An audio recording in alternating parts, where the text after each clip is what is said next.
Cairo, 1324. A caravan approaches the city from the western desert. Not a few travelers, an entire moving kingdom. Thousands of attendants walk beneath the sun. Camels follow in long lines, each loaded with sacks of gold. At the center rides a quiet ruler from West Africa, Mansa Musa, Emperor of Mali. During his stay in Cairo, he gives away gold to the poor, to merchants, to officials, almost anyone who asks. The generosity becomes a problem. So much gold enters the city that its value falls, prices shift, markets wobble. A king passes through for only a short time, yet the economic shock lingers for years. And it leaves one question behind. What kind of empire produces wealth like this? To understand Mansa Musa's gold, you have to travel far from Cairo. Across the Sahara Desert lies a very different world. Rivers replace sand, trade routes replace isolation, and along the Niger River rises one of the most powerful states of the medieval era, the Mali Empire. Its story begins in the early 1200s. A leader named Sundiata Keita defeats rival kingdoms and unites the Mande peoples. From that victory, Mali expands steadily across West Africa. But Mali's strength is not only in armies. It sits in the perfect place. To the south lie rich gold fields in regions like Bambouk and Bouré. To the north stretches the Sahara, crossed by caravans carrying goods to cities such as Marrakesh, Tunis, and Cairo. Gold moves north. Salt, textiles, horses, and books travel south. These desert routes become economic lifelines linking West Africa with the Mediterranean world, and Mali controls key points along those routes. That control turns the empire into a gatekeeper of wealth. By the early 14th century, caravans cross the desert loaded with goods that depend on Mali's stability and protection.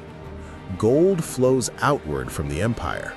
But behind that steady current stands a single ruler whose decisions will soon bring Mali into the global spotlight.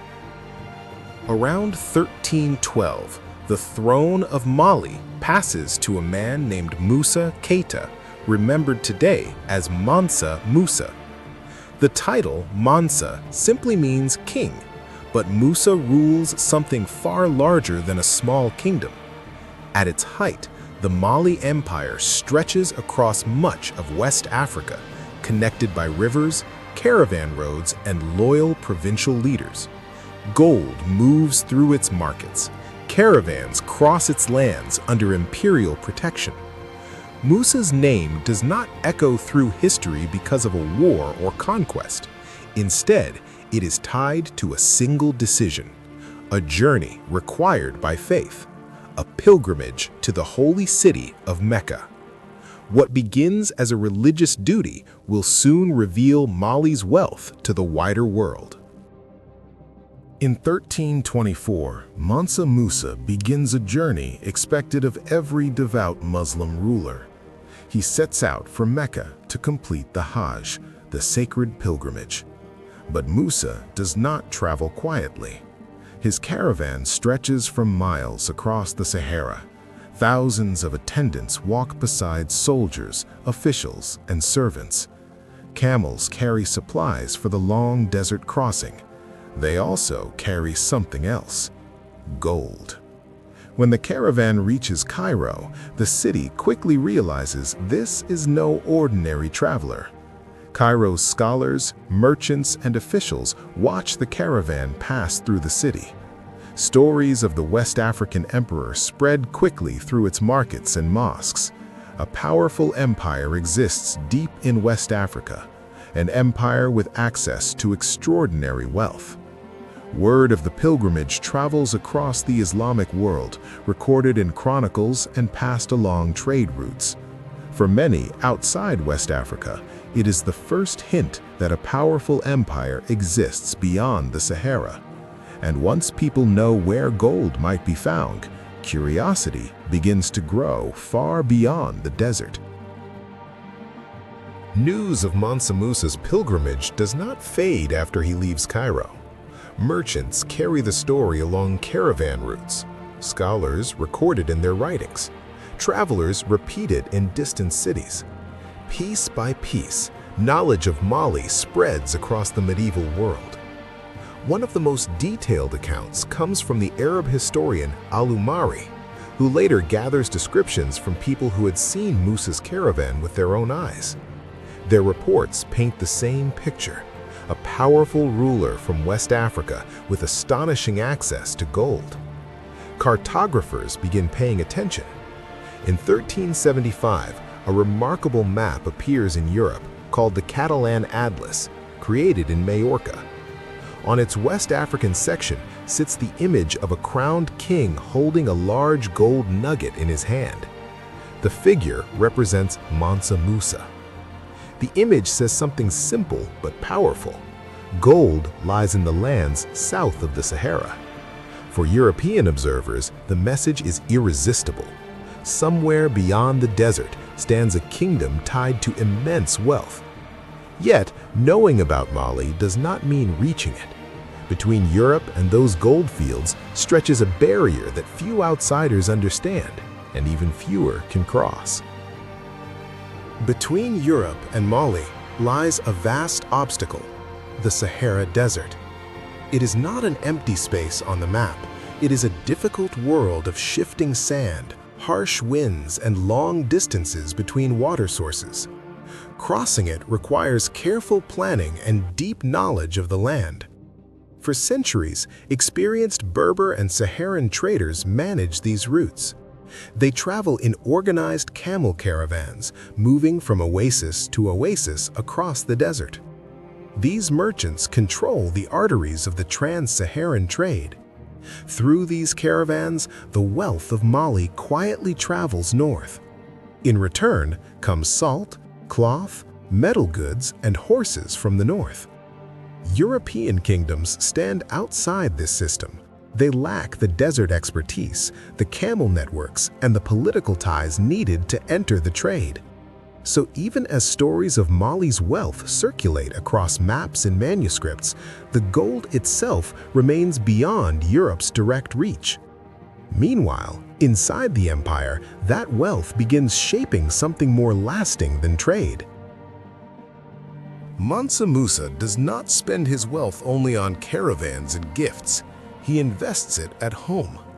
After returning from the pilgrimage, Musa begins funding construction projects across the empire. Mosques rise in major cities. Scholars are welcomed. Books and learning follow the trade routes south. One city grows especially important: Timbuktu. Located along the Niger River and near the edge of the Sahara, Timbuktu becomes a meeting place for merchants, teachers, and students. Musa supports the building of the Jingle-Araber Mosque, a center of worship and study that still stands today. Over time, the city develops a reputation that reaches far beyond West Africa. Students arrive to study law, theology, mathematics, and astronomy. Manuscripts fill private libraries. In Timbuktu, ideas begin traveling the same roads that once carried gold. For a moment in history, Mali is not only wealthy, it is intellectually vibrant. But empires rarely remain balanced forever. Around 1337, Mansa Musa dies. For decades, his rule had held the Mali Empire together. Trade routes functioned smoothly. Provincial leaders stayed loyal. Trade still flowed, but the system behind it was becoming harder to control. After his death, the system becomes harder to manage. His successors inherit a vast territory stretching across forests, rivers, and desert trade corridors. Holding such a large empire together requires constant oversight, strong leadership, and cooperation from distant governors. Gradually, cracks begin to appear. Some provinces grow more independent. Regional leaders gain influence as imperial authority weakens. Control over important trade towns shifts back and forth between competing powers. None of this happens overnight. Mali remains an important state for generations after Musa. Caravans still cross the Sahara, and cities like Timbuktu continue to attract merchants and scholars. But the empire no longer moves with the same steady confidence it once had. Political unity becomes fragile. Maintaining control over distant territories demands more effort than before. The foundations built during Mali's golden age are still standing, yet the balance that sustained them has changed. But the real change is not happening inside the empire. It is beginning far away, along the Atlantic coast. For centuries, the Sahara controlled the flow of West African gold. Caravans moved slowly across the desert.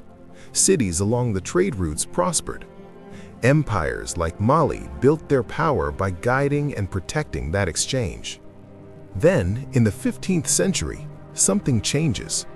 European sailors began exploring the Atlantic coast of Africa. Among them are the Portuguese, supported by Prince Henry the Navigator. Their ships move gradually south, charting unfamiliar waters and searching for new trade opportunities. Unlike the desert caravans, these expeditions follow the coastline. They stop at river mouths, they establish small trading contacts with coastal communities, and, most importantly, they discover that gold from the interior sometimes reaches the coast through regional trade networks. This creates a new possibility. Gold can now leave West Africa by sea without crossing the Sahara. For the first time, European traders gained direct access to West African gold markets. Over time, Portuguese trading posts appear along the coast, strengthening these maritime connections. The shift is slow but significant. The desert routes that once made Mali powerful begin to lose their central role. Trade is changing direction, and when trade moves, empires built on the old system rarely remain unchanged.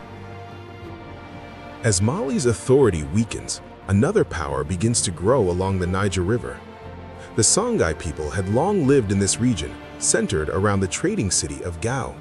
For years, they existed under Mali's influence, but by the 15th century, their leaders see an opportunity.